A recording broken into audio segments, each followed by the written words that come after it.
Everybody. This is a virtual meeting of RBKC's licensing subcommittee. Thank you all very much for attending. It's being held via Microsoft Teams and is also being streamed live and will be available, I believe, on YouTube for anyone who cannot attend. I'm Councillor Sof McVeigh and I'll be chairing the meeting. The case before us today is to grant a licence for ACUB 27 Uxbridge Street, London W8. And the committee today consists of myself, and I would also like to declare I have no declarations of interest in this, although I have been in the past to Malabar Restaurant and know the area well. And joining me today on the committee, we have Councillor Janet Evans and Councillor Pat Healy. Can you please introduce yourself and any declarations of interest? Hello, I'm Councillor Janet Evans of Courtfield Ward. I have no declarations of interest. Thank you. Hello, I'm Councillor Pat Healy from Dalgarno Ward. I don't have any declaration of interest, but I do know the area well. Thank you both very much. And as we are doing this virtually, if I do lose connection, I would like to nominate a substitute chair, and I'm going to nominate Councillor Evans. So Councillor Healy, can you please second that for me? Happy to second. Thank you very much. So I declare that Councillor Janet Evans will be the substitute chair if we do lose connection. And again, regarding connections, you've all been sent procedures about getting back in again if you do lose connections. And a few ground rules. Please keep everything on mute unless you're speaking, because we do get quite a lot of feedback quite often. And cameras, please turn them on if you wish to when you're speaking. Completely up to you, though. I'm just going to say who we're joined by, and if you could please just say hello and confirm you're actually here when we get to you. So first of all, we're joined remotely by members from the council's licensing team.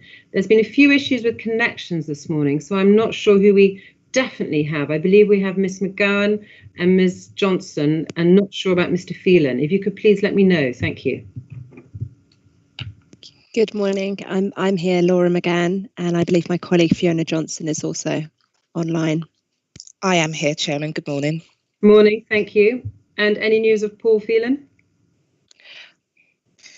He may be joining us, but for the time being, it will just be myself and Miss McGowan. Fantastic, thank you very much. And then we have committee officers who are helping us with the governance aspect and also the technology aspects of this. We have Anne Wright and Yasmin and Esme. Anne, I know you're here because we've spoken to you already. Thank you.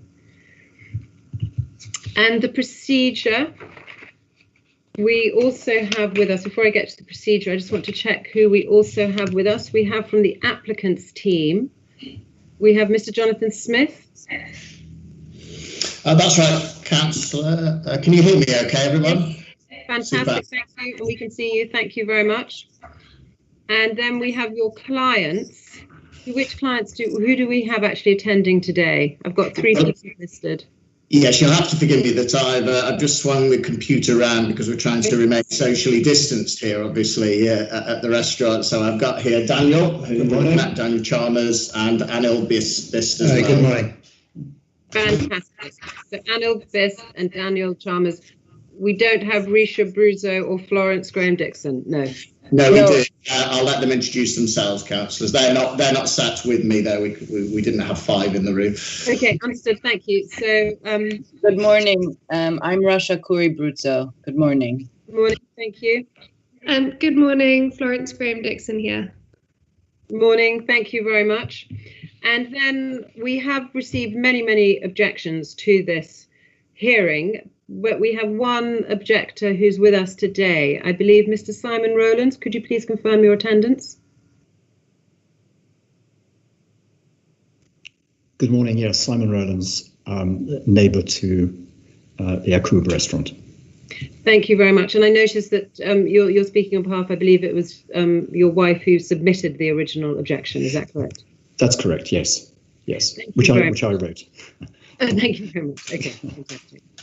And then we also have our legal team with us, represented by Ms. Missouri. Present, Chairman. Fantastic. So the procedure is the applicant will outline the case, and then the committee members will ask questions, and then the objector can ask questions as well. And then if any relevant parties can also ask questions, but we don't have any relevant parties with us, i.e. the police or the licensing team. And then the objectors can outline their objections. So that'll be Mr. Rowlands. And we will ask you questions, and also the applicant can ask you questions as well. And then finally, we'll turn to our legal officer and the governance team to see if anything has been raised as we've gone through this hearing. And just to remind everyone, we are not using the chat function in this meeting, but please use the little raised hand button. You can see that on the top of your screen to draw my attention or to draw Anne's attention. And there will be no summing up, and the committee will retire to discuss this in a private session, and the meeting will end. We will get to the summary decision within 5 days, and then the long decision later. Now, before we get going, we've had a concern from one of the objectors. I'm just going to get out my document, which I have on my screen here, because this is important to discuss. Now my screen has gone. Will you bear with me 1 minute, please?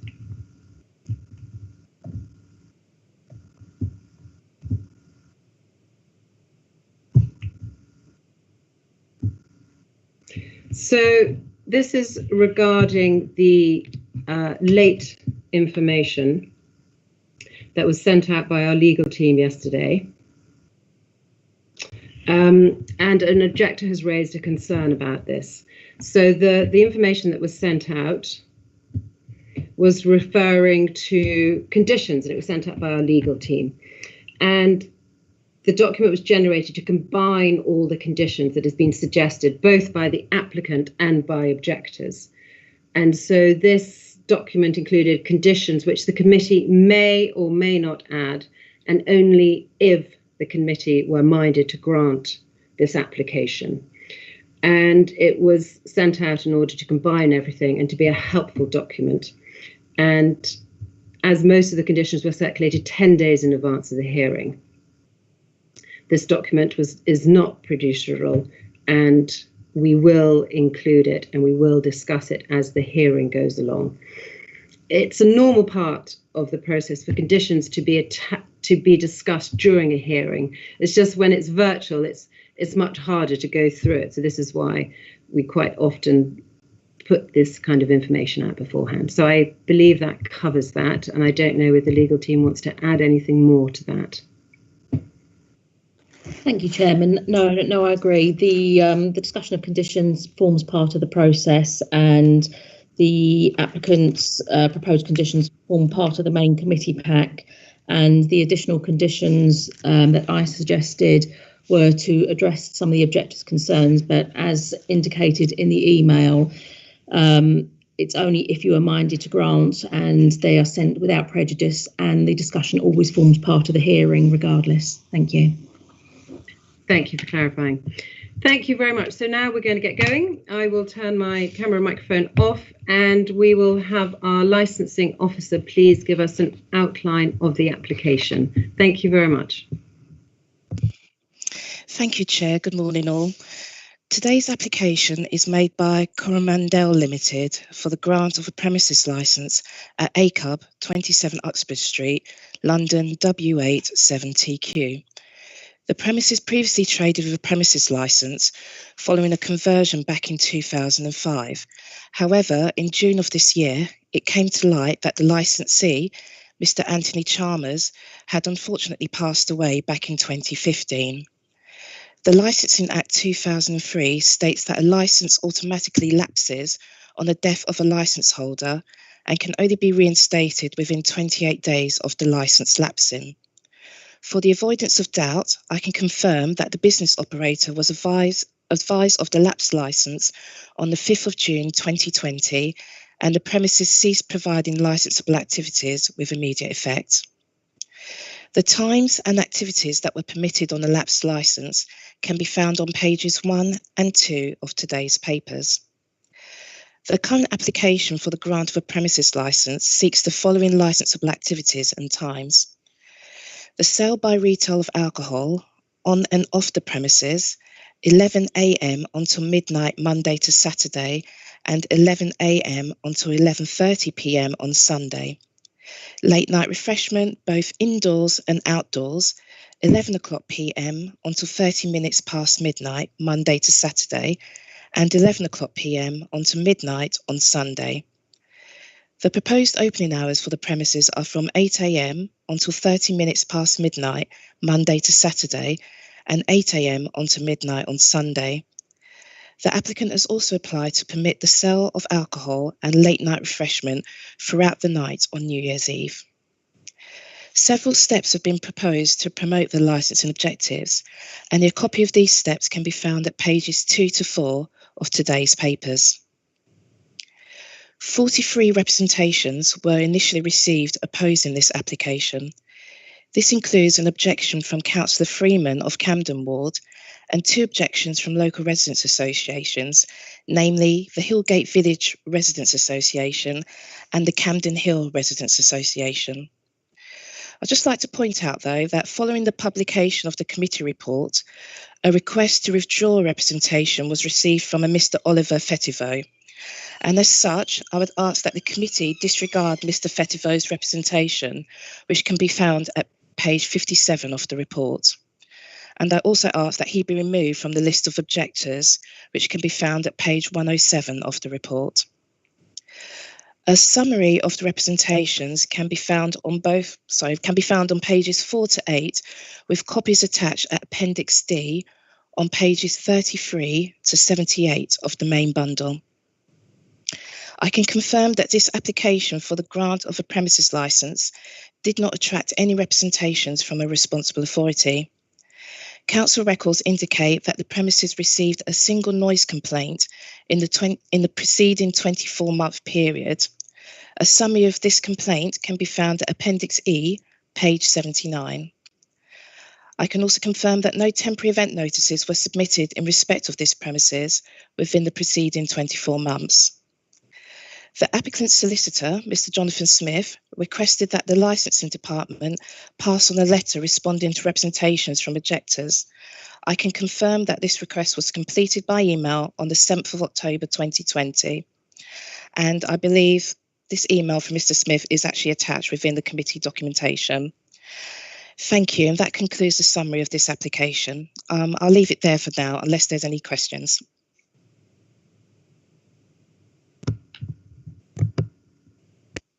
Thank you very much, Ms. Johnson, for doing that. That is very informative. So now, please, can we turn to the applicant's case? Thank you, Councillor McVeigh. Could I ask your leave for one thing? I think I'm normally limited to 10 minutes. We've had the conditions which were put through, both our own with some amendments and also some proposed conditions. And also I wanted Rasha and Florence, who will be running ACUB, with your blessing, to speak to you. I was going to ask you leave if we could have 15 as opposed to 10 minutes. I think 10 might be a slight rush, councillors.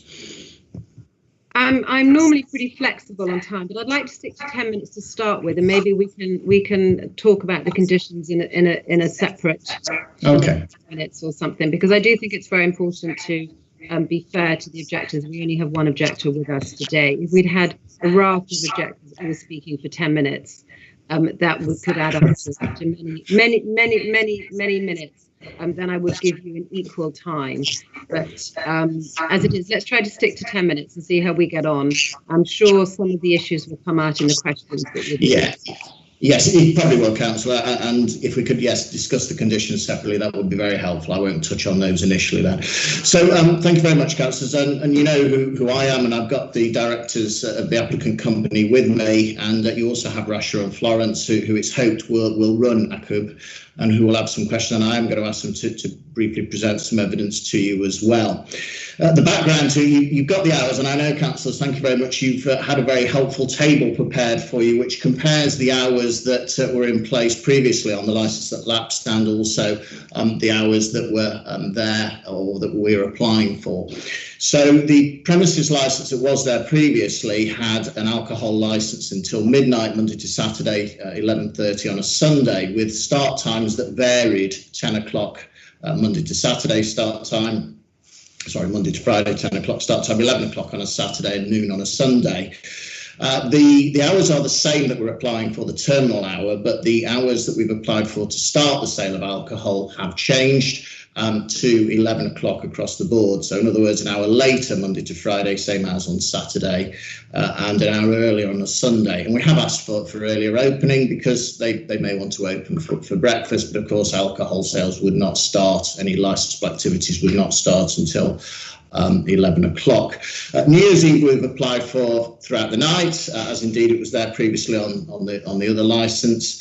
And the closing hours, there were no hours previously recorded on the licence for closing, and it also had recorded music privately that could also go on for 24 hours. This was a hangover, councillors, from the old Licensing Act 1964 when you converted your licence over. So that's why there were no restrictions on opening or recorded music. But we've now not applied for recorded music only at all, so we can only have background music, and also the opening hours are now specified.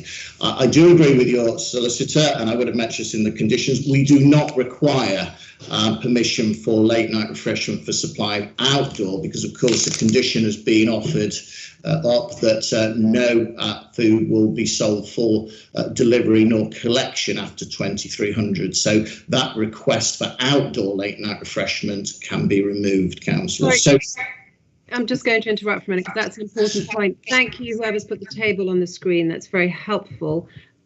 So this, if you could scroll up a little bit so we can see the headings. So the lapse license and the application, right? So scroll down a bit. So I just want to get this clear. So that late night refreshments outdoors. Can you confirm, Mr. Smith, then, so you are not, in this application, you no longer wish that? Is that correct? Correct. Where you can see the little hand at the moment, Monday to Saturday, 2300 to 0030, Sunday, 2300 to midnight, that can be removed and can be blank. That's very clear, thank you. And I just, while we're on this point, I noticed Miss Lemazurier has her hand up. Are you wishing to add something right now? Yes, sorry, can I just also clarify, if you're going to not be doing deliveries and collections after 11 p.m, do you want the off sales of alcohol trimmed back to 11 p.m. as well? Yeah, this was what I was going to do with the conditions that have been proffered and suggested. The only reason why we would want off sales of alcohol to be retained after 11 o'clock, councillors, would be if I have ordered myself a bottle of wine in the restaurant and I would like to take it with me, then if I was to say, could you just put the cap on the bottle of wine or the cork in it, I'd like to take it with me. That may be after 11 o'clock, but what there would be, and it has already been proffered actually in the conditions that I've been discussing with Councillor Freeman in terms of off sales, the only off sale that would happen after 11 o'clock would be for a customer who had dined in and who would then take the remainder of their alcohol with them that they had not finished during the meal. So that's why I think technically we need to leave it in, if you minded to put out this application, simply to allow that to happen. But it would be in very limited circumstances. Thank you for clarifying that. We will note that in our discussions. Thank you. Please carry on. Sorry for the interruption. Sorry, I've stopped my watch and started it. So the reason, yes, very sadly, Daniel Chalmers' parents passed away. His father passed away first in 2015, and then his mother 2016. But that did mean that the licence had lapsed, and as soon as it came to light, licensable activity ceased, and actually the restaurant closed. And For various reasons, Daniel made the decision that he was not going to reopen it, sadly, as Malabar. It had been here since 1983, I understand, as Malabar trading, but for one reason or another, and you can imagine a lot of it's related to COVID-19, the decision was made not to reopen it. A meeting was held with David Williams, licensing officer, and Keith Mahaffey, a pre-consultation meeting at which Rasha, who's on the phone call, attended, as well as Daniel. And as a result of that, the conditions were put together, and there was no representations, of course, as you know, from the responsible authorities, but those conditions were put forward and put together. One of which, councillors, is, and again, this is what I was going to address you on, is that the officer suggested that condition 2 be phrased so that the sale of alcohol only has to be ancillary to a table meal after 8 o'clock at night. Now, as a result of various emails that we've been sending to the residents, which were forwarded together with conditions, etc., it has been put forward in the subsequent submission from residents that alcohol should always be ancillary to a table meal, not just after 8 o'clock. And we're quite happy to agree that. So effectively, it can't run as a bar, so to speak, up to 8 o'clock. Condition 2 would read, and I'm sure your solicitor may want a quick chat now, is that alcohol just remove the words from the proposed condition after 100 hours. We just remove that reference at all. That was actually put in, councillors, as a suggestion of the officers on the pre-consultation. So if you scroll down a bit, so condition 2, councillors, just delete the words after 100 hours. So that would read, alcohol shall not be sold on the premises otherwise. And if you look at the more recent submissions by those who objected, a number of them do refer to that fact that should be at all times alcohol is only with a meal. And that reflects what the old licence said, because the old licence had been converted over as a restaurant licence with what was called a supper hour certificate, if you recall those, councillors, from the old magistrates court days, when the sale of alcohol always had to be ancillary up until 11:30 on a Sunday and midnight during the week. So the application obviously has... Yeah. Mr. Smith, sorry, I'm just interrupting you again here, because while we have that on the screen, sorry, who's controlling the screen here? They could just go back down to that. It'd be very helpful. Thank you. Ms. Lemazure, do you want to comment on this while we've got it fresh in our mind in front of us? No, that's fine. I mean, the removal after 100 hours means that it, like the Mr. Smith said, it will apply all times that the licensable activities are taking place. So no, I'm happy with that. Thank you. Thank you again. Sorry to interrupt. Please continue. Sorry, Councillor. So I did send an email, which you've got a copy of, to those who'd made representations. And we also sent a copy of the investment presentation, investment opportunity document, which I'm going to ask Rasha and Florence in a moment just to explain what they're looking to bring to Uxbridge Street. And that was sent to them, so sent to everybody. And also I had discussions with Councillor Freeman about off sales, which was his particular concern. And at the bottom of the table that you've got was the policy and the suggestions that I put to Councillor Freeman to make sure that off sales are not going to be causing an issue, that there are very limited circumstances for off sales. It will only be sold with a table meal, only for collection or delivery up to 11 p.m. And then, as I said, the only reason we'd want any off sales after 11 o'clock p.m. would be for a customer who may want to take some alcohol with them after they finish their meal. But could I, Rasha and Florence, could I ask you now, I guess I've probably already over my time, so as briefly as you can, could you just explain a little bit about yourselves and also what you're looking to bring to what was previously Malabar as Akub? Sure. Good morning. Very quickly, my name is Rasha Bruzzo. So my family has been in Kensington, just off Holland Park, since over 40 years. So I am very understanding of sort of the neighborhood and the feeling. So I have a soft spot as well for this area. I think the most important thing from all of the objections that I would like to make sure is that what we are aiming to do is to make a food-led restaurant that is something that all of our neighbors would like to come to, that, you know, we respect the concerns that they have. Again, I think the important thing is that we found a chef who is very well recognized. He's worked in London. He is well seen by the press.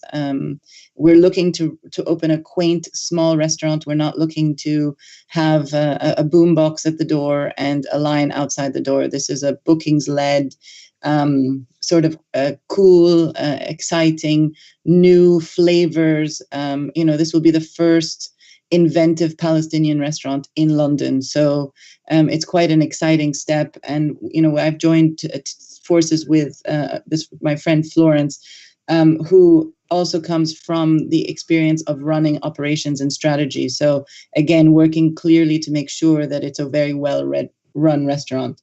I'll just let Flo speak a little bit, and then I'm happy to answer any questions that you have either about the restaurant, about what we're trying to do with the restaurant.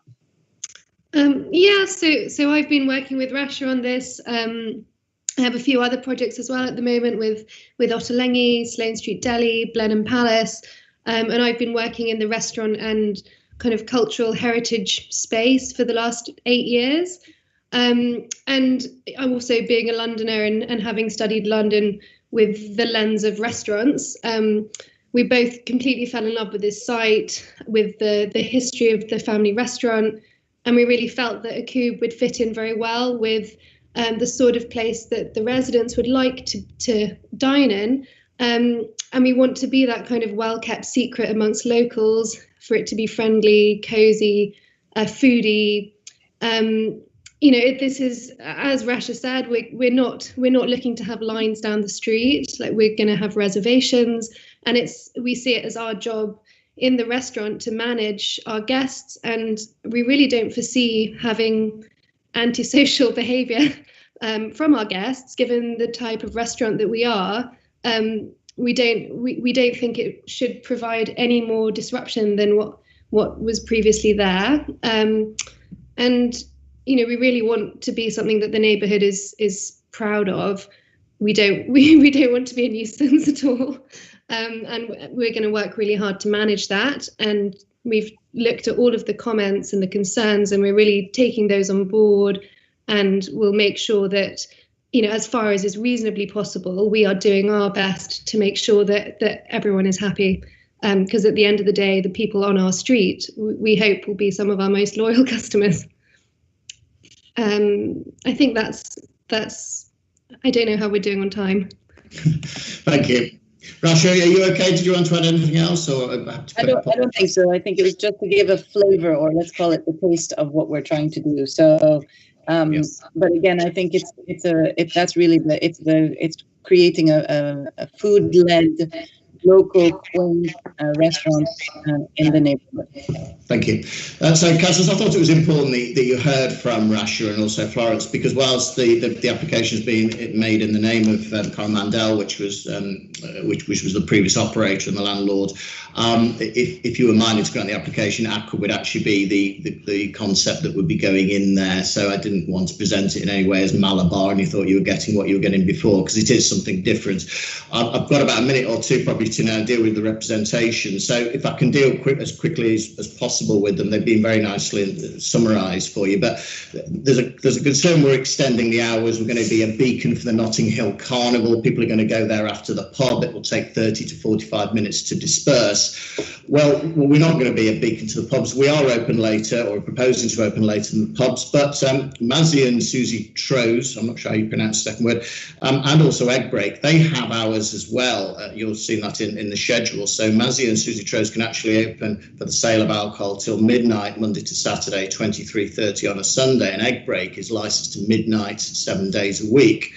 The only people who could come to us from a pub actually would be the people who would have to eat, because from 8 o'clock, we'd initially offered from 8 o'clock, everybody has to eat to have a drink. We're actually saying now at all times. So you may say, why do you want such late hours? This is what the residents are concerned, that we might be open later than Malabar. Well, it's important to have later hours, because whilst you may have one sitting of customers 6 till 8, you then want to turn the covers over and try to have a further sitting at least between 8 and 10 o'clock at night. Now, if you've got people who booked in at 9:30, 10:15, and they may have been to the Coronet Theatre, hopefully in the Gate Cinema when they reopen, is that these people are going to be very rushed if you're saying to them, well, I'm sorry, we're only licensed to 11 o'clock, you've just sat down an hour and a quarter ago, but you're not going to be able to order any drink, and you've got to be out by 11:30, which is why we need the flexibility, and we're asking for the flexibility, which is what we had before. And it was recognised under the Licensing Act 1964, the old act, I know this is 40, 50 years ago, that there was an extra hour allowed for restaurants to continue to sell alcohol alcohol to provide those people who are having a meal with a drink. We've not gone any later in terms of the existing licence, and indeed we've actually restricted the opening hours, which were not there before. The off sales is another concern, because that is not on the existing licence, but they are very limited, the circumstances, and they are set out below the table. You've got, councillors, but it will only be with a meal. It will only be for delivery or collection up till 11 o'clock at night. All those people after 11 o'clock at night who've dined. I think it is important, Councillor Freeman, I think, mentioned, well, why do you want it for collection? Because some of the local people, you won't be able to get delivery or Uber Eats or a courier, somebody to take a meal to you just living just around the corner from the restaurant. If somebody wanted to come to the restaurant, it would be nice for them to be able to also take some alcohol with them. And as an aside, of course, at the moment, bizarrely, until the end of September, anybody a licence for on sales can also do off sales. That's something I know that your solicitor helpfully picked up on. Some concern about most people coming to and from the premises. Well, it's no later licence than before. I know in your policy at paragraph 8.7, it refers to only 10% of people would be driving here. Now, the capacity, maximum capacity, that's post-COVID, would be 60 to 70 people. If you can turn your covers over, you can work out that may only be about 12 people who may be driving here. But residence parking is actually, it's restricted until 10 p.m. to resident permits only on Uxbridge Street. Other streets I acknowledge there are 6 p.m. but there will be minimal, there will be very few people who would drive here. Most people, one would anticipate, will either walk or get public transport, and if you were going to the night bus or the tube, you'd come out to the restaurant, turn left, go to the back of the Coronet Theatre. The delivery drivers council. Oh, sorry. Mr. Smith, just you are over time, but all this has been very useful, and we probably would have come to all these in the questions anyway. So if there's just a couple more pertinent points you wish to raise, because some of these may well come out in our questions to you, that would be helpful. Thank you. Yeah, just a couple of others then, Councillor. I won't have a chance to address your policy, unfortunately, or the guidance, but maybe I can bring that in at some point in the questions. The terrace area, which obviously we have Mr. Rowlands who lives next door, I understand. The terrace area will not overlook, because it's very pertinent, it will not overlook Mr. Rowlands' garden. There's actually an 8-foot wooden fence, which I think is Mr. Rowlands' fence, actually, which can't be seen over at all. If anything, actually, it's the flats which look out from Notting Hill Gate that might overlook the terrace itself, but the terrace is certainly not overlooking anywhere. We have limited the terrace to 9:30. And Mr. Rowlands, I can assure you, nobody will be smoking on that terrace area. It is not what we will be doing, or not what Russia will be doing. Anybody who smokes will go outside to the front. We imagine no more than 5% of people at any one time would be outside having a cigarette. It would be a very, very small percentage of people who will go outside. And Mr. Rowlands, I know, has expressed a concern about the hand dryer on the wall. I understand that Russia has some proposal potentially to look to move the bathrooms in due course, and that hand dryer, which was the complaint, was disconnected as soon as the complaint was made aware of and was not used subsequently.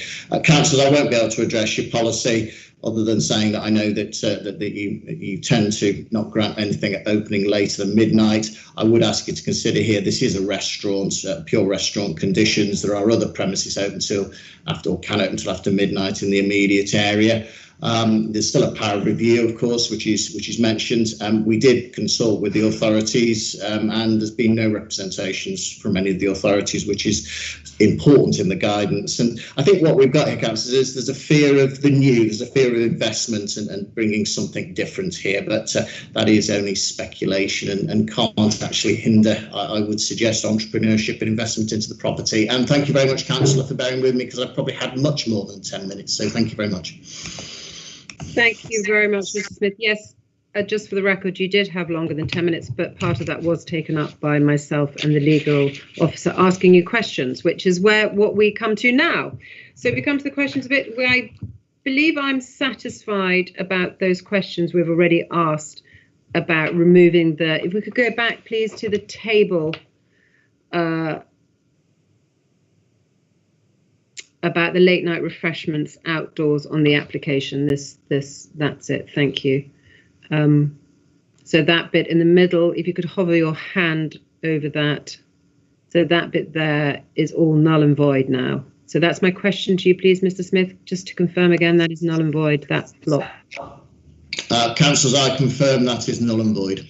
Right, thank you very much. That was one of my main questions, so it's good to have covered that. Before I turn to my fellow committee members, I've just got a couple of other questions. concerned about the terrace. So again, you say you're going to make sure it is empty by 9:30 p.m. And am I correct? I assume that you are going to be limiting numbers if we did grant this application?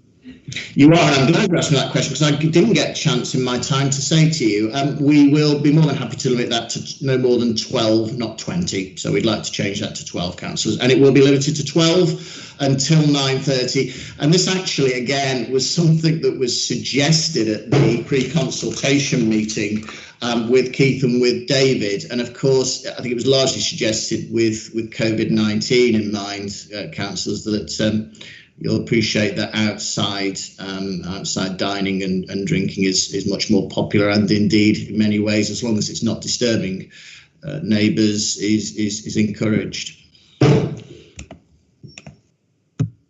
Thank you for that. So to confirm, if the committee were minded to grant this, the terrace would be limited to 9:30 p.m. Everybody off it, and no smokers or staff allowed on it after, and only 12 customers. Correct. Right.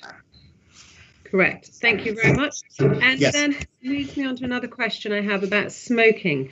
So no smoking on the terrace. So smokers, if they wish to smoke, as with many restaurants, they go outside. I personally like to see a limit on smokers allowed outside. What would your view be on limiting numbers of smokers allowed outside at any one time, please? Yes, I mean, I don't know whether Rasha wants to add anything, because hopefully it will be her restaurant moving forward. I've just asked Daniel, we would have no problems with that, councillors, at all. We don't anticipate many people would want to smoke. They should be having a meal and eating rather than going outside smoking. But I don't know whether Rasha's got a hand up. I'll pass over to Rasha. Yeah, hi. I mean, I'm happy. Again, I think one of the things is, I know that this is a question for residents. I think Malabar will probably have a little bit more knowledge as how many people of their customers would go out for a smoke at the moment. I personally find that socially most people are less smokers than before. I'm not really sure how you can really restrict. Like, I feel a bit weird. But again, I don't know how that works, but I'm happy to explore options. I just, is it what, 10% of the people in the restaurant? So 7 people. I mean, I'm happy as an idea. Do a percentage. Often in the past, I've seen things say 5 people allowed outside, dependent often on the width of the footage, the type of establishment, if it's a nightclub versus a bar versus a cafe versus a restaurant. So, you know, if we were minded to look at this, it would have to be proportional to the establishment. Fine. I mean, as I said, I you know, this is something I live very close by. I understand. So I'm happy to look at, you know, what sounds like a reasonable number for a restaurant this size, to restrict numbers going in and out for cigarettes. For smoking. Okay, thank you. And I'm going to leave. I have a point about the courier policy, but I think my fellow councillor Pat Healy is going to ask about that. And I would just like to say thank you. One of my questions was to find out what kind of business you really are. So thank you both, Rasha and Flo, for explaining that a bit better, because I read your document, but it's much better to actually hear it in person, what your intentions are, because I do think you're talking about being a family business and everything is very interesting. So I'm going to pass over to Councillor Pat Healy now, if I may, to see if you have any questions, please, for the applicant. Thank you, Chair. Yes, could I start with reference to your proposed conditions, numbers 1 and 2. You've been very helpful in taking away the after 2000 hours on number 2, but at the end of both 1 and 2, you referred to an exception for serving alcohol for customers waiting to be seated in the holding area. Can you define the holding area for us, please?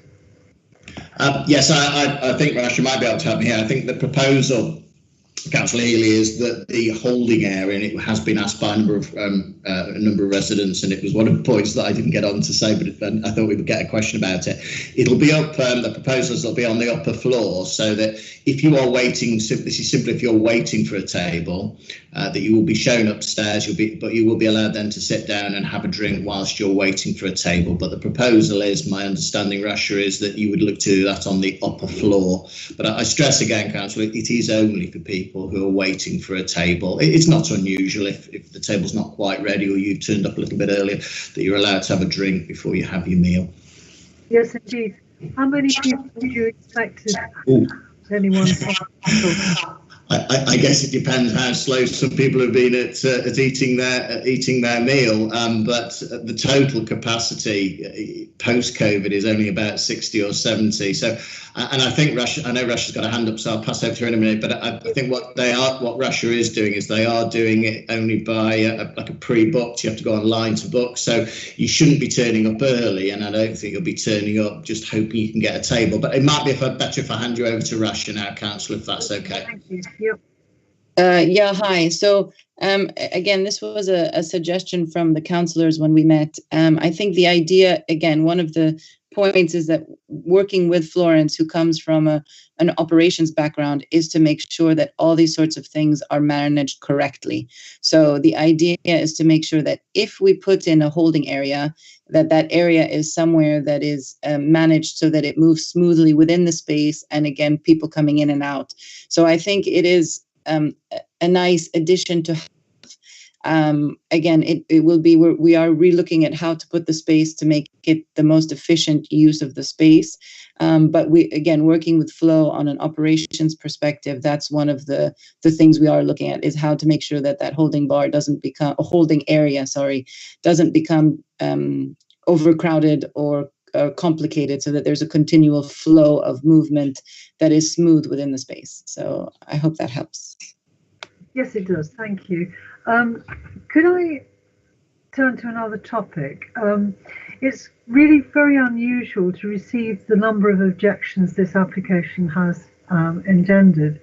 There is nothing in the papers that I've seen that suggests that you have in mind to actually talk to the residents about what you're planning to do and to have meetings with them. Do you have any plans to have regular contact? Councillor Healy, these kinds of things are put up in advance. Sorry, Councillor. Yes, it's one of the conditions that obviously I didn't have chance to address you on, but the solicitor, sorry, I keep calling you the solicitor, helpfully set out some proposed conditions. And number 7 there, Councillor Healy, in the additional conditions.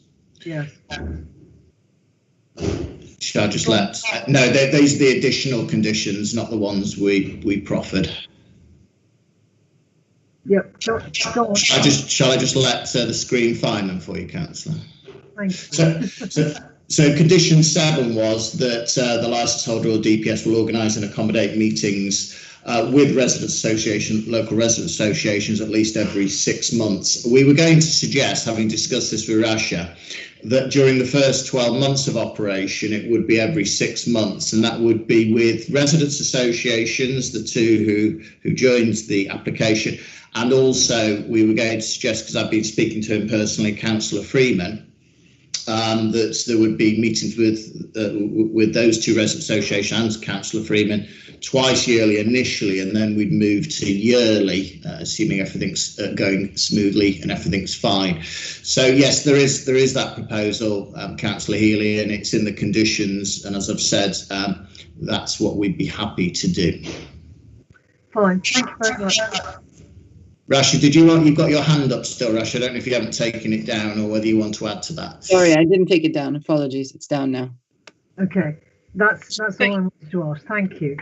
Thank you, Councillor Healy. Now we're going to turn to Councillor Evans, please, for your questions, please, to the applicant. Thank you.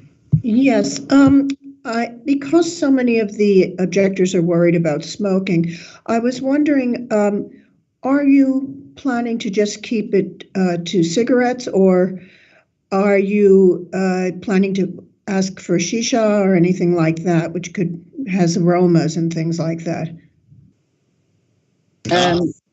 Sorry, Jonathan, can I jump in very quickly on this one? Because, Councillor, just to mention very quickly, this is what I would call an upscale restaurant, which will be fusing modern European with Palestinian.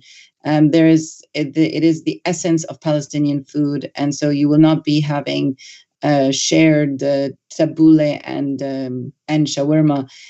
So this is definitely whatever smoking would be the same smoking that you have in any other restaurant, whether it is what are they called, these vapors, or they're an actual cigarette. But there will be nothing that is Middle Eastern of types of shishas. I mean, this is very far from. I think if you want to compare, I think you need to look at restaurants like Mazi, or restaurants by Ottolenghi, which are called Nopi and Rovi, and they are the ones that I would sort of benchmark ourselves with, rather than the sort of rendas or the restaurants on Edgware Road. And I think, unfortunately, that's, I think, one of the big reasons for a lot of these complaints is there has been a previewed perception of what's coming, and so I hope at least some of the images in the presentation give a little bit more of a warmer feeling of where we're trying to take the concept. Excellent. That's what I wanted to just clarify. And since you said that all drinking will be at the table, is that correct? Yes, except if there is the holding area, we could have some at the holding area. Some at the holding area, okay. But people were concerned about cars outside, so you will keep an eye on it, that it doesn't turn into a situation like in Knightsbridge with lots of cars hanging outside, which can happen. So it will be limited to customers, and you'll keep an eye on the traffic flow outside. Is that correct? Sorry, Councillor, do you mean in terms of customers who are coming to the premises, or customers who are, or do you mean the third-party delivery drivers? I'm talking about customers who are coming to the premises, and also people just hanging around, their friends, etc. That it can be a strict policy is what I'm asking. So, Councillor, yes, I mean, in terms of people actually coming to the restaurants, it's going to be a strict booking service understanding. People don't tend to drive to, and I think it's in your own policy that only 10% typically would drive, so we would not expect, it's not a huge restaurant, 60 to 70 people, wouldn't expect many people to drive at all. And please bear in mind, any collection, the latest, if you're coming to collect yourself a meal, it's probably going to be fairly early doing that, Councillor. And we have restricted, at the suggestion of Mr. Mahaffey, any sort of collections or deliveries will not go on after 11 o'clock at night, Councillor, as well. Right. Okay. Thank you.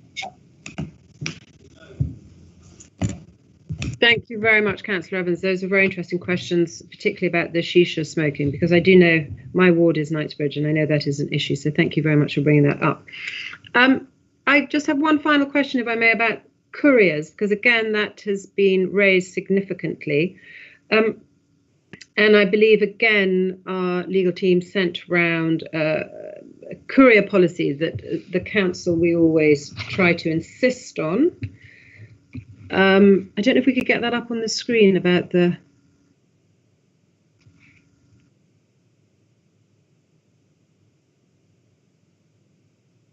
Because I do know Deliveroo and the likes are very much, as some people have said in the objections, a fact of life, unfortunately, in many ways at the moment. So we do always want them to be correctly managed. So my question to you is, a delivery policy, particularly regarding third-party deliveries and moped collections. Is this the one on the screen that we discussed?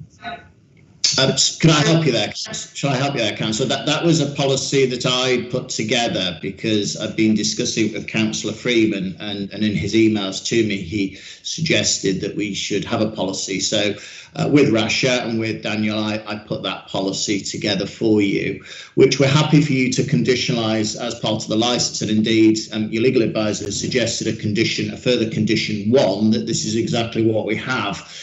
There was one amendment I was going to ask if you minded to grant the application to this is your additional conditions.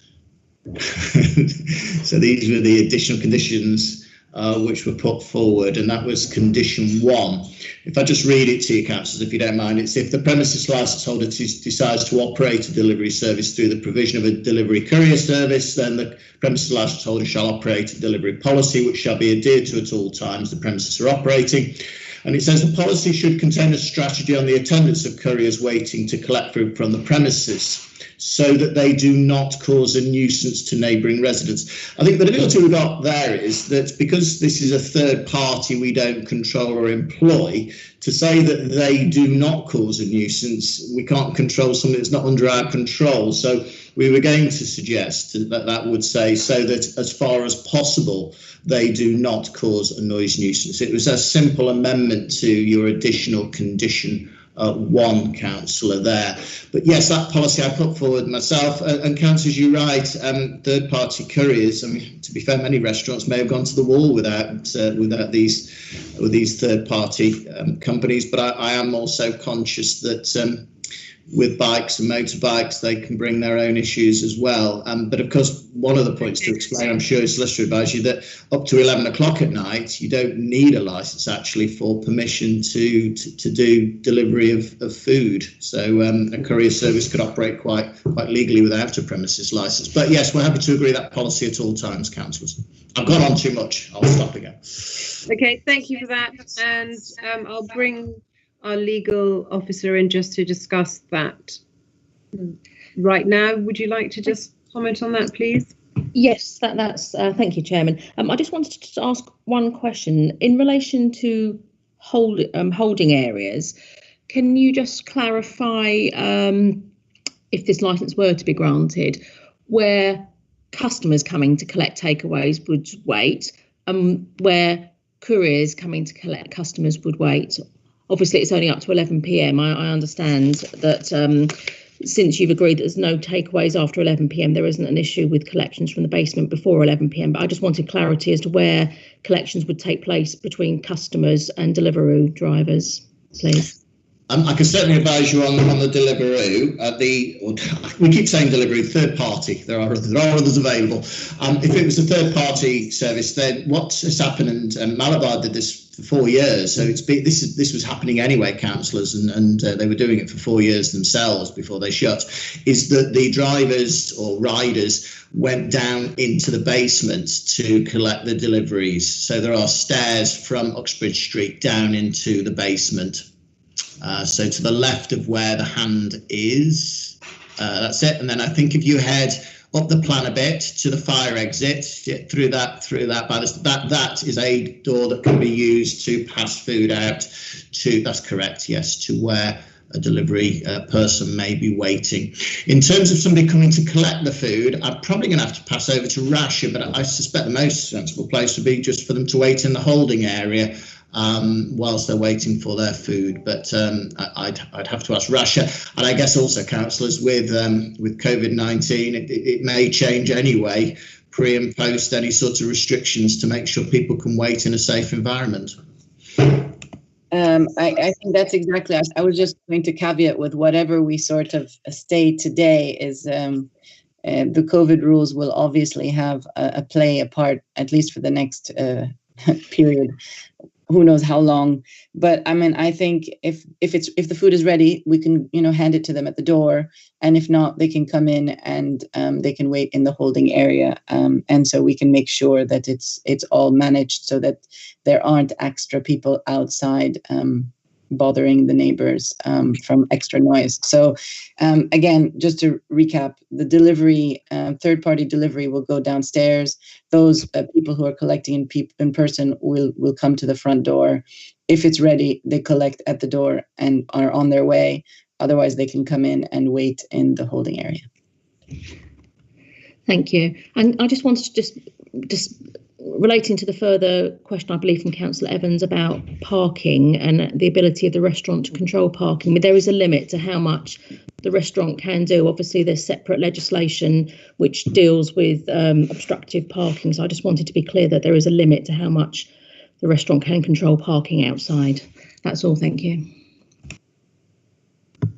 Thank you very much. I see, Councillor Evans, you have your hand up. Is it a question you have for the applicant? Oh, sorry, I forgot to put my hand down. No, fantastic. Thank you very much.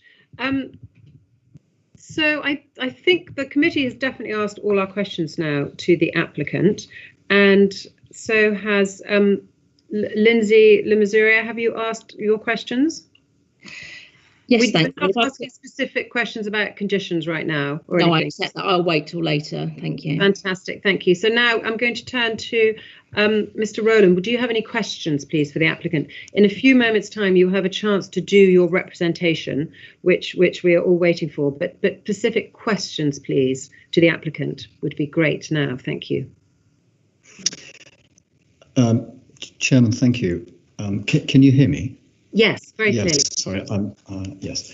I don't have the strongest Wi-Fi, I'm afraid. First of all,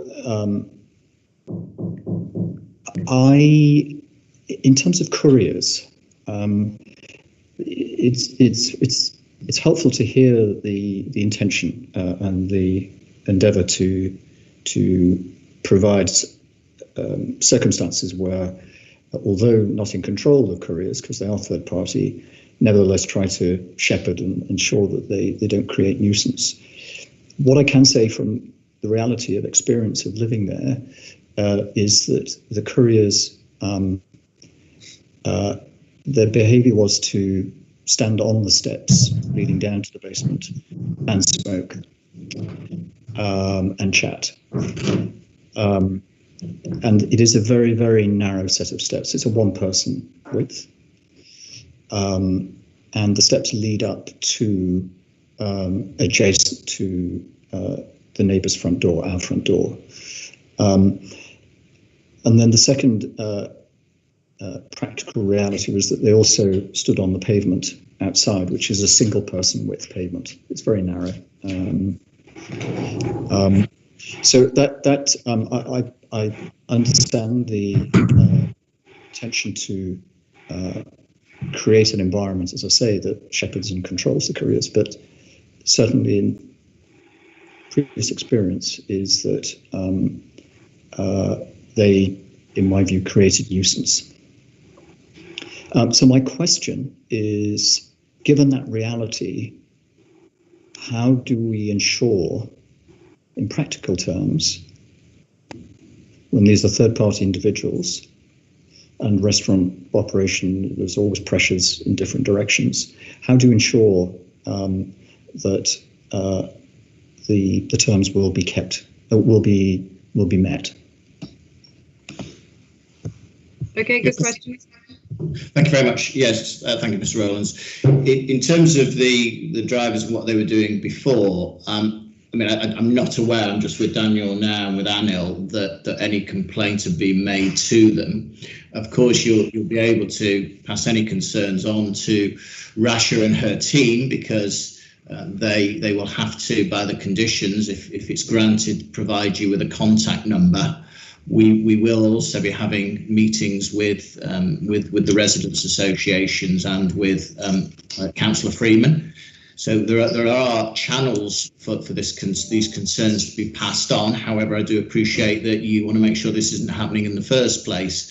We're lucky here in that we do have basement steps so that people can come down to the kitchen, and the intention is that they should actually wait inside, and that's what Rasha will ask the companies to do, because of course we do hold some sway over them, because they're doing a Mr. job. Smith, I see that Rasha's got her hand up. Maybe let's hear from Rasha, because she'll be Okay, thanks.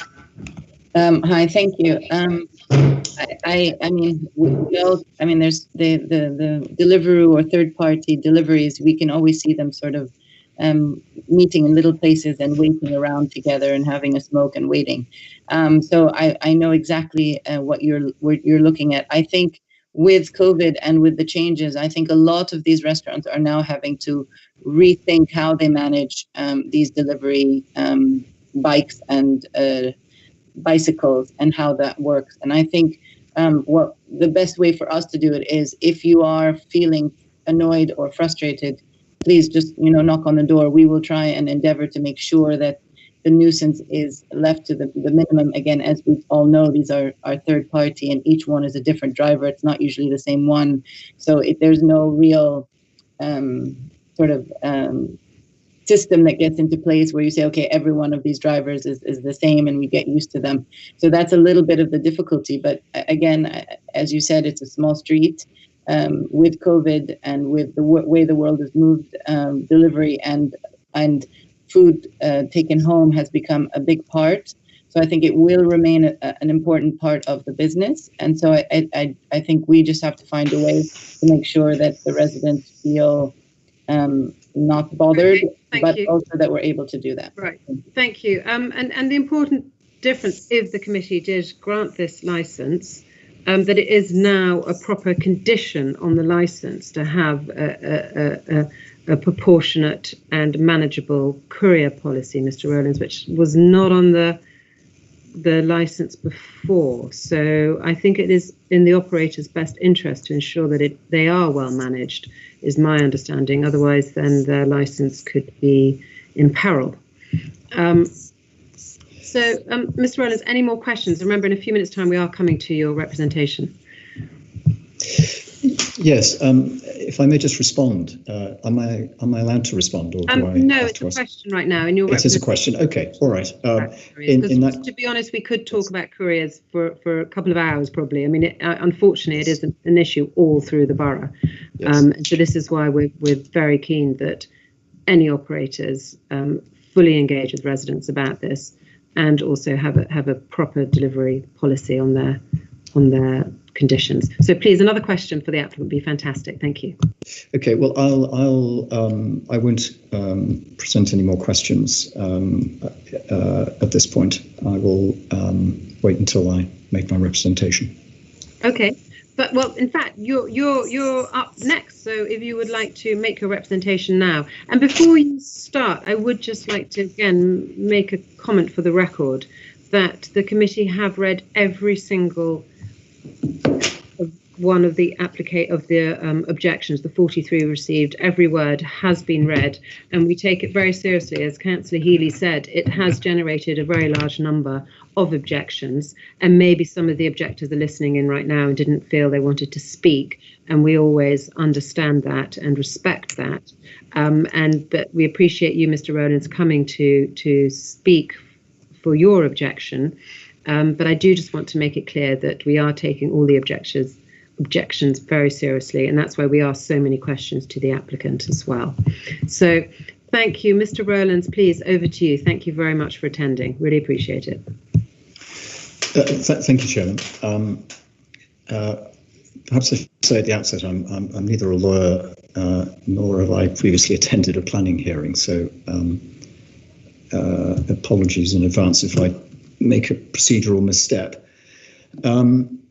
I have, or we as a family have spoken to a number of people in the area and had thoughts shared with us. And I think there are a number of people who have felt uncomfortable about speaking, but I think have made written representation.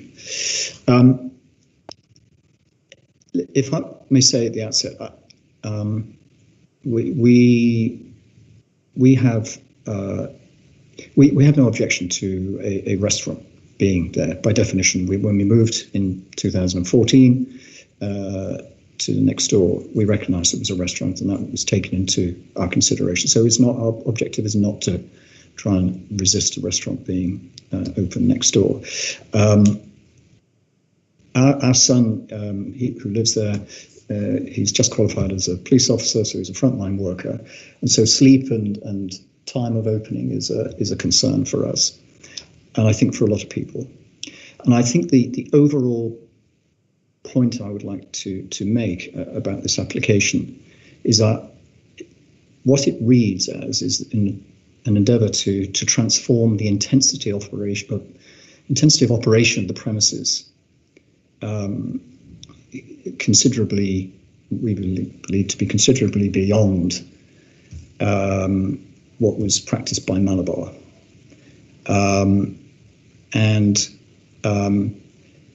Particularly that this is inconsistent with a quiet residential neighbourhood, of what are, and you said at the outset, Chairman, that you and a number of councillors have also commented that you know the area. This is a quiet residential neighbourhood. It has a very particular feel to it, and I think the symbiosis with some of the restaurants in the hospitality in the area has been balanced and balanced well, I think. My concern about this application is it takes the intensity beyond what is, I said, reasonable, and beyond what is practiced at any other hospitality premises in the area. So that is the fun. That, if you like, is the headline of our concern and others.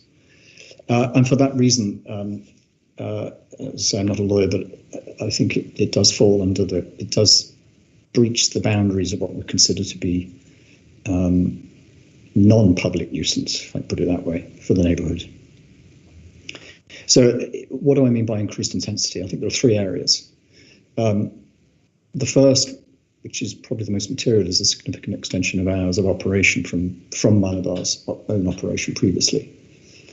I provided in my written, or under the name of my wife, submission, our submission, the hours of Malabar's previous operations, as we understood them.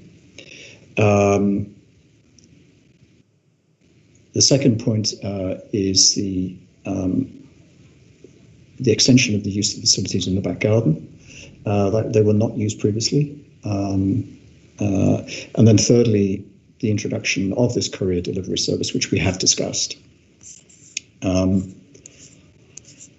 If I could just, and I know you've read it, take your points. I won't repeat all the data, Chairman, on that I included in the submission.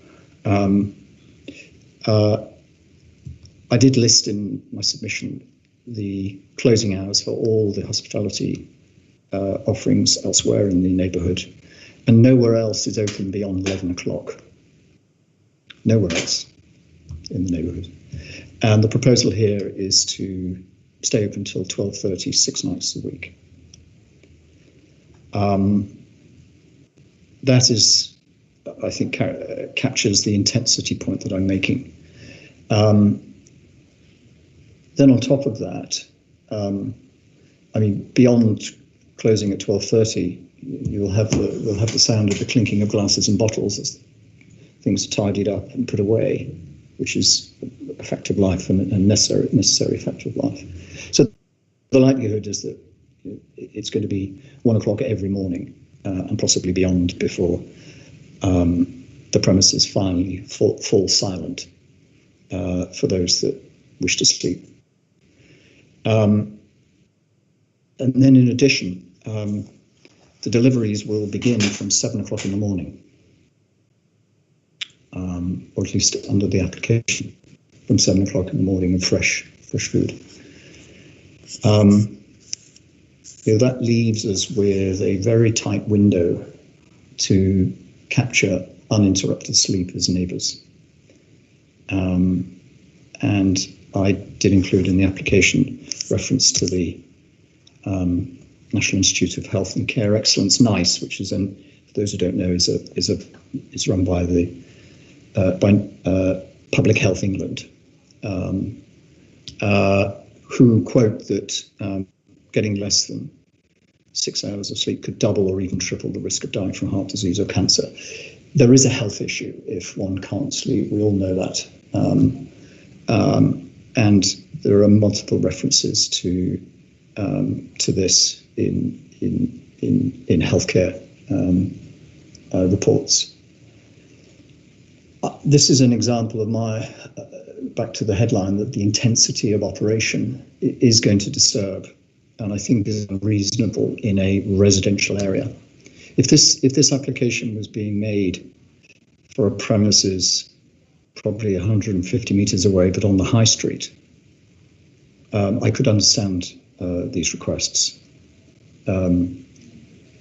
But this is a residential area, and people have to be able to get a quality of sleep that they deserve.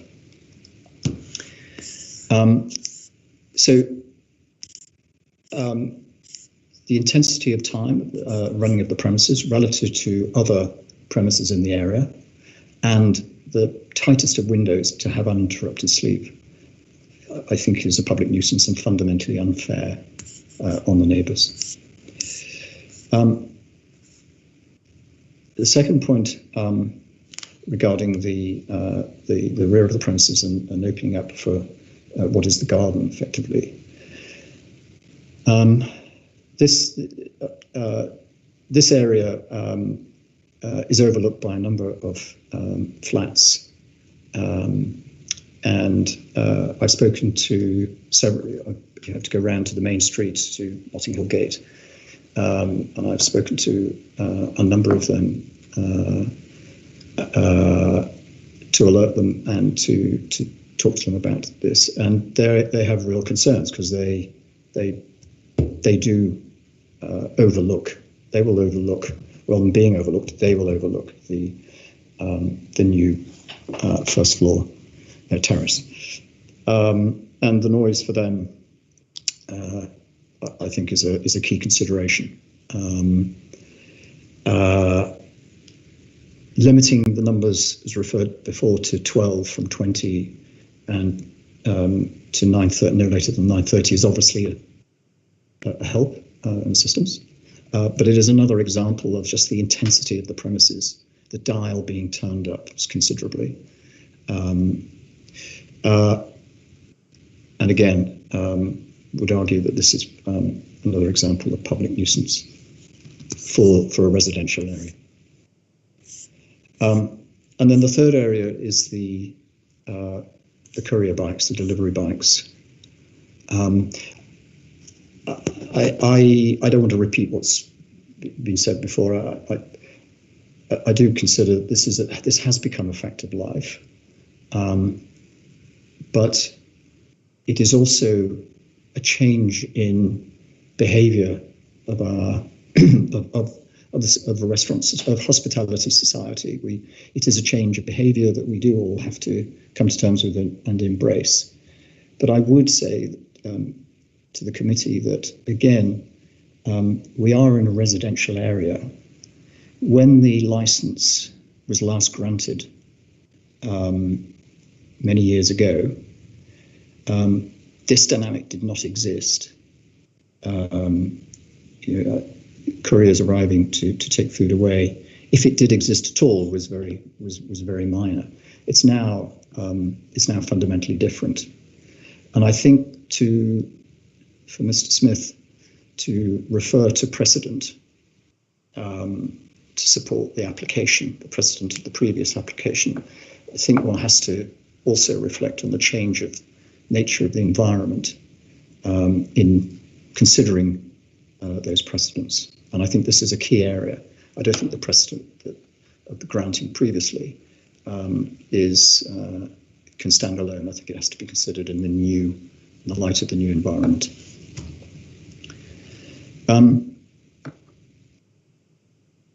I think that is probably everything I would like to say at this stage. I would reiterate again, we welcome the notion of the restaurant reopening.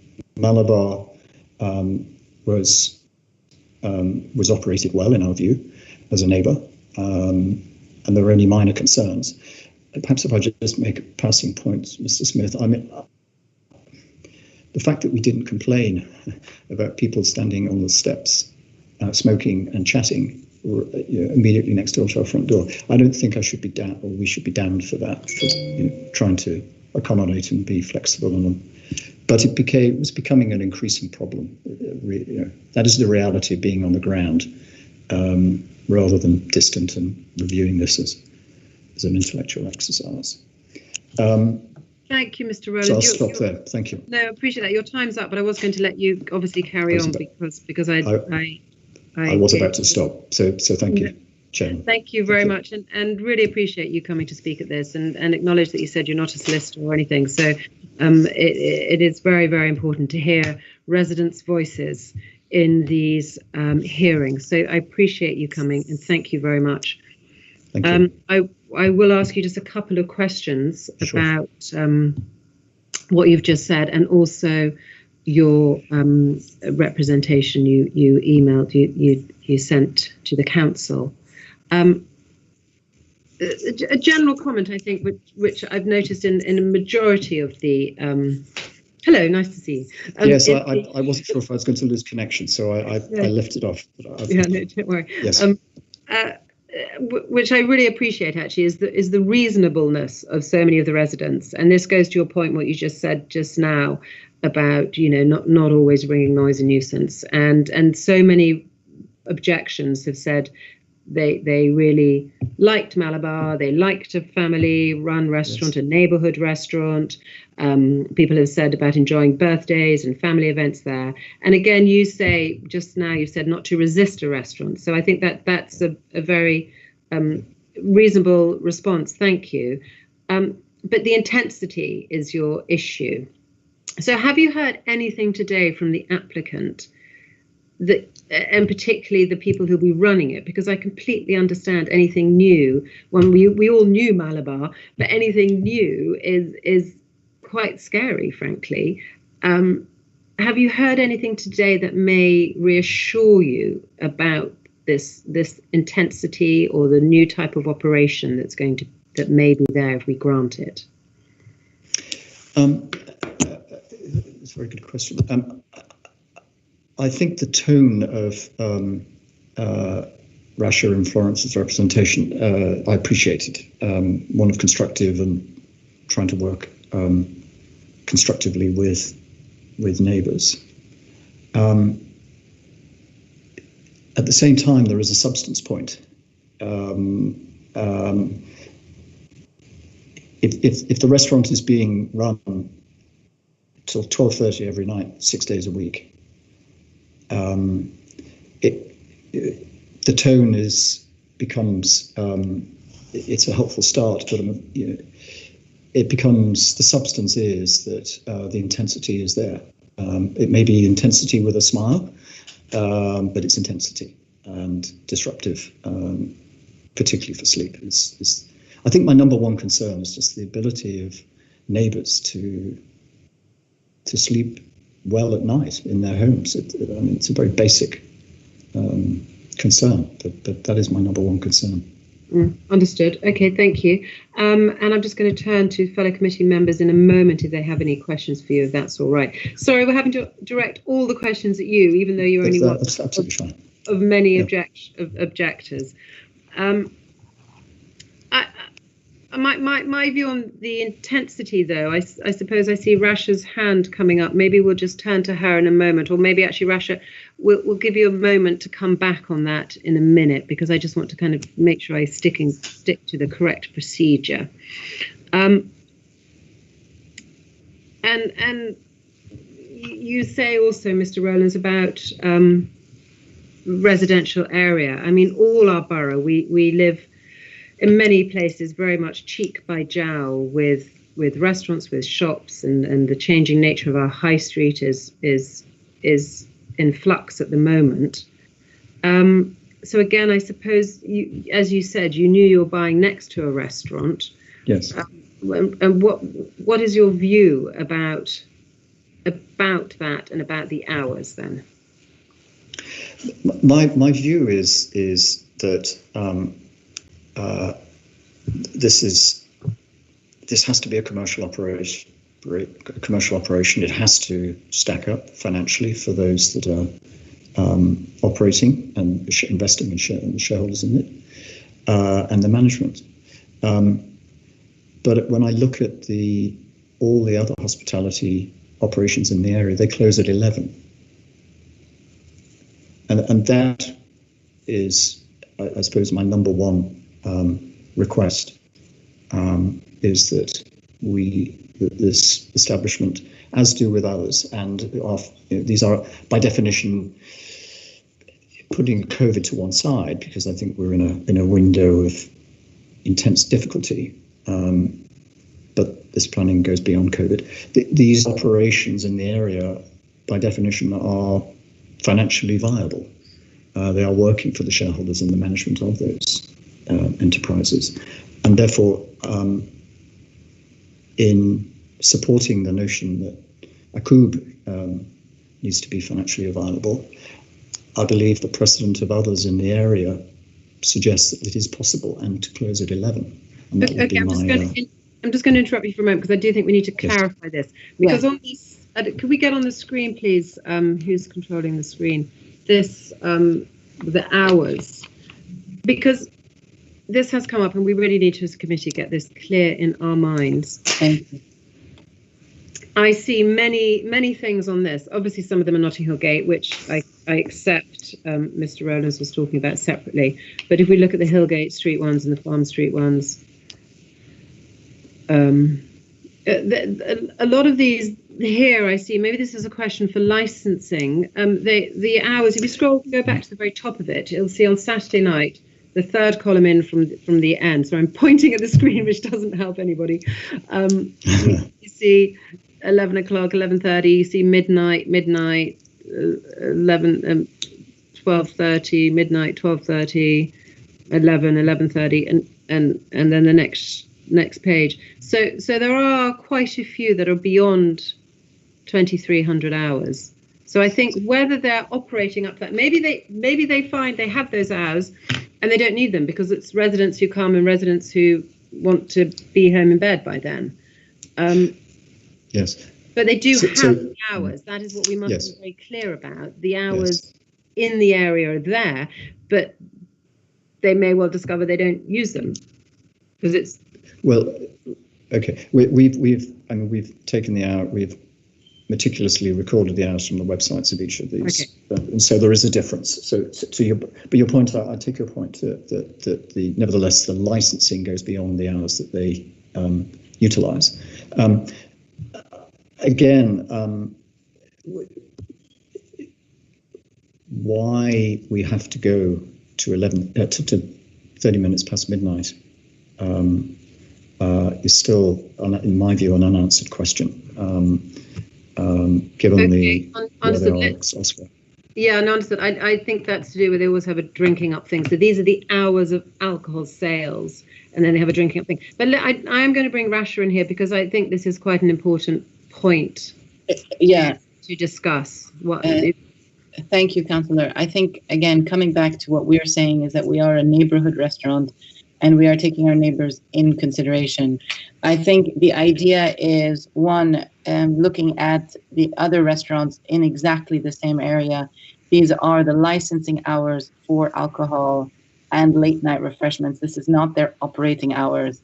I think we will follow very similar operating hours, but I think if someone is finishing a meal, we don't have to feel rushed. If there's a special occasion, we don't need to feel rushed. But again, this is we are, as you said, running by profitability. And if we're just open because we can be open, that's not of interest to us. And as you said, everything in that area closes between 10:30 and 11. There's clearly a financial reason and a neighborhood reason for doing that. I think having that license just gives us the flexibility for different periods to be able to react when we need to. But again, we know that we have a neighbor on our side, we have a neighbor across, and that needs to be taken into consideration in the evenings. What we have added is we would like to also, because of COVID and changes, we believe that breakfast is going to be an important part of a neighborhood restaurant. So that is one of the things from an opening hours perspective. It might not be 8, it might be 9. Again, I think it will be dependent on how we feel the area. Okay, understood. Thank you. We need to keep our responses as brief as possible to answer the questions. Thank you. So I have no more questions for you, Mr. Rowlands. Thank you very much. But I'm turning to Councillor Healy first. If you have any questions, please, for Mr. Rowlands. No, thank you, Chair. I think he's been very clear. Thank you, Councillor Healy. Councillor Evans, any questions, please? I have a question, yes. Mr. Rowland, thank you very much for speaking to us. You mentioned you were concerned about the sleep patterns, especially for your son, who's a frontline worker. Is that correct? Yes, that is correct. Yes. And I give it as I'm citing that as an example. I mean, this can't be about one person at all, but I'm just citing it as an example. Yes. Right, I understand. Because wouldn't he be working different shifts? It's not a regular pattern if he's a policeman? That is correct. Absolutely. Okay. It will change from time to time. That's right. Okay. Thank you very much. Thank you, Councillor Evans, for that. And now I'm going to turn, please, to the applicant. Any questions, please? Not statements, questions to Mr. Rowlands would be very helpful. I'll try to avoid a statement. Being a solicitor, it's difficult sometimes. Mr. Rowlands, I've only got one question for you, and I guess it's kind of a question but a statement at the same time. We've applied for a new licence here, and I guess you perhaps don't appreciate, or you probably do appreciate, you're clearly intelligent objector residents, that by making this application, there are many conditions put forward on this licence, Mr. Rowlands, that simply weren't there before. So premises are now restricted in their opening hours. That we have to have a policy for deliveries, which the chairperson's already mentioned. And we've got to have everybody seated, served by waiter, waitress. Delivery and collections got to stop at 11 o'clock. Before, actually, delivery and collection of foods could have continued, not alcohol, could have continued after that. So I guess, Ms. Rowland, my question is, do you recognise that actually this new licence will be much more stringent than the licence that was there before, because it will contain many more conditions? Mr. Smith, yes, I do. I have as a non-lawyer, tried to embrace everything that's been written in this application and make the comparisons where I've and today's been helpful actually in clarifying some of those for me. I may not have fully grasped one or two of them. The point I would make, if I may, in answer, is that I am speaking of the practical reality on the ground of living in the environment versus the as I say, the intellectual exercise of putting together the application from afar, and posing the question of the intensity, nevertheless, even with the changes, compared to the experience of Malabar previously and other hospitality premises in the area.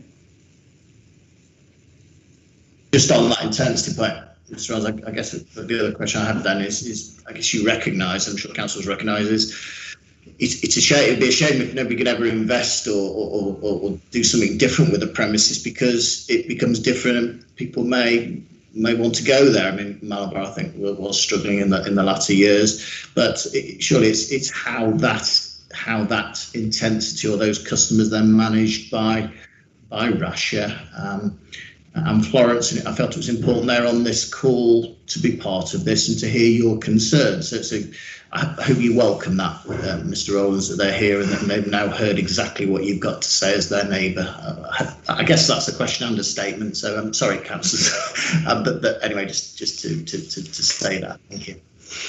If I may respond.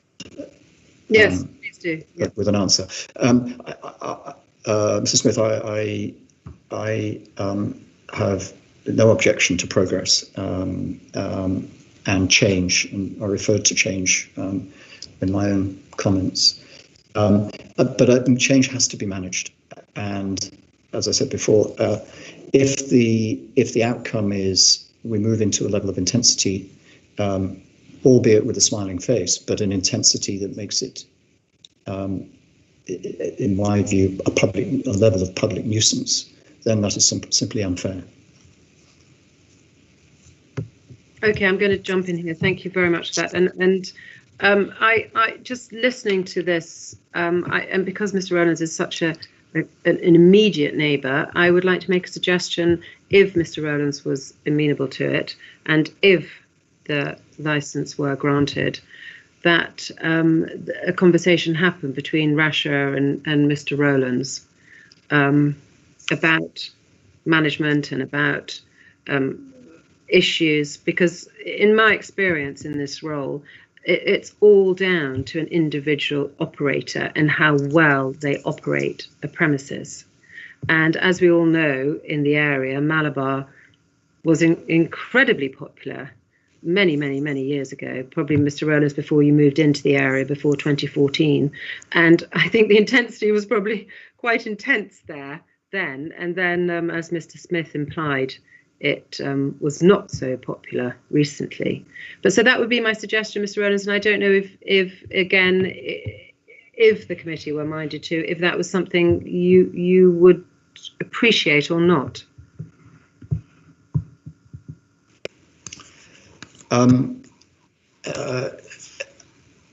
Yes, I mean, in the spirit of cooperation, I would do that. But it's not, there are a number of neighbours in the community that have real reservations about this, and I'm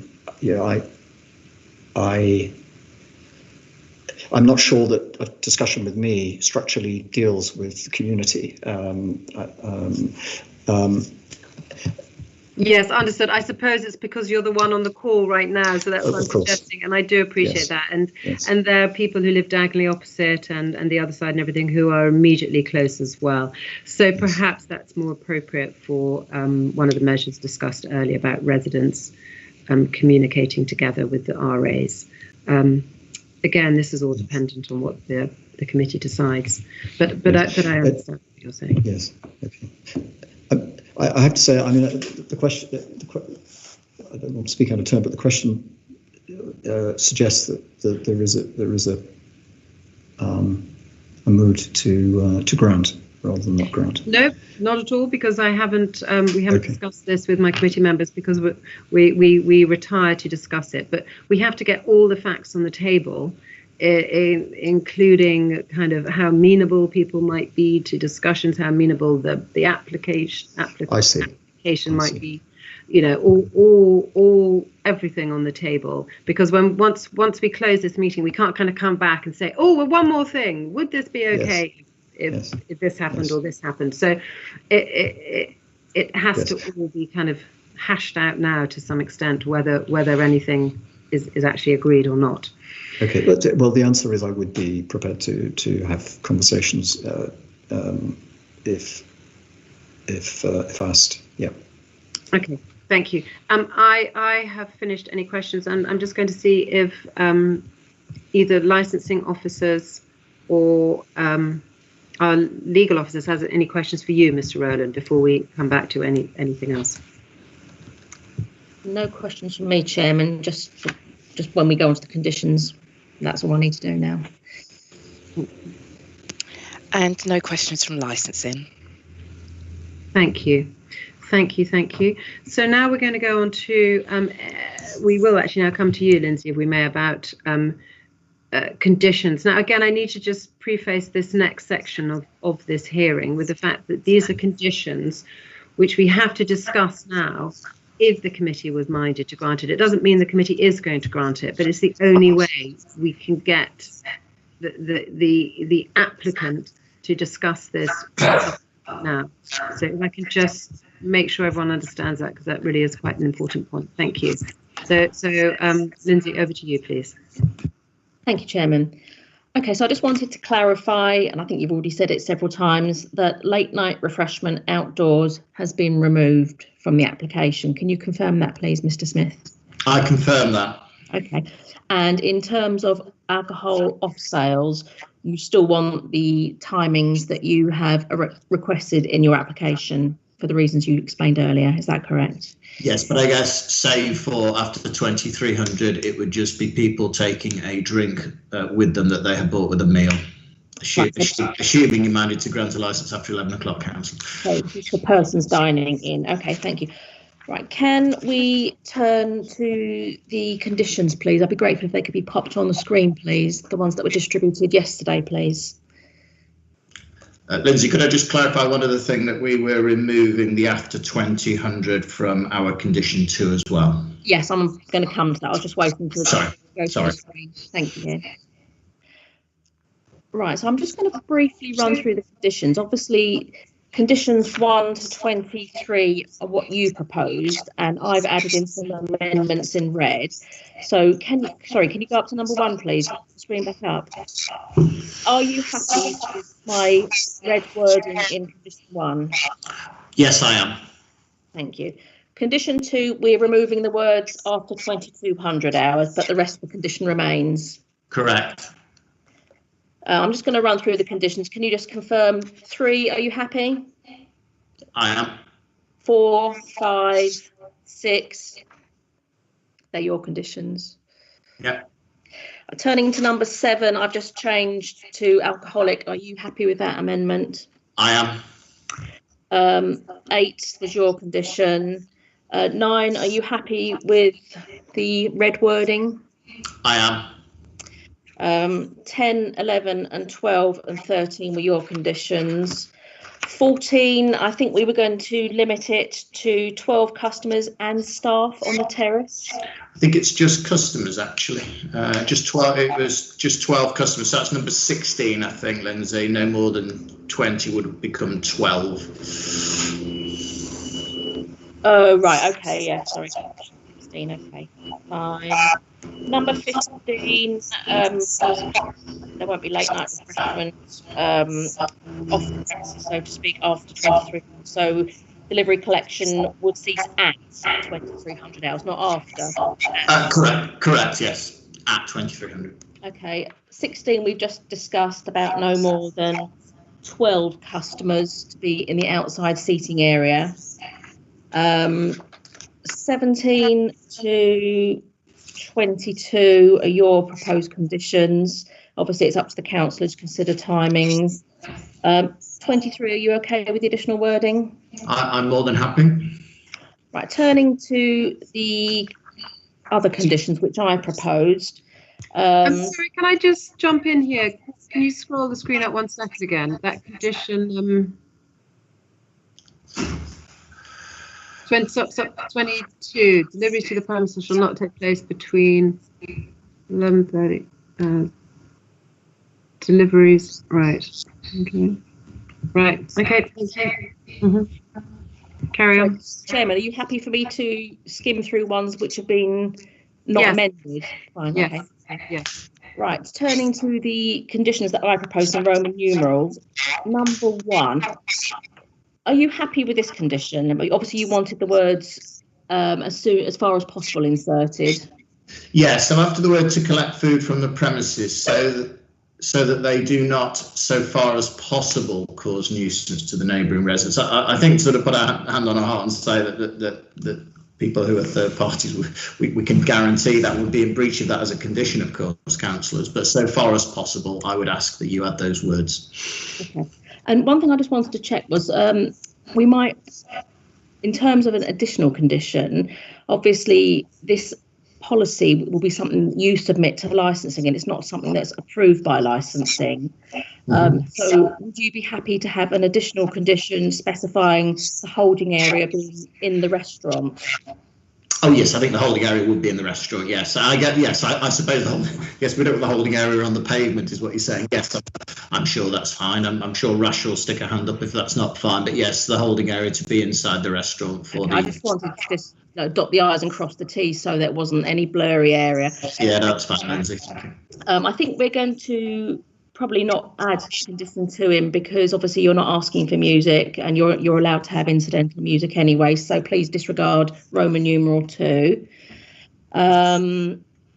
Could I stop you on 3? Because we will not have, and Rasha might be able to talk to you on this, there won't be a designated smoking area, something akin to a nightclub or a bar. There won't be like a line drawn on the floor or barriers put out. We just won't be doing that. So we wouldn't have a dedicated smoking. The smoking won't be on the roof terrace.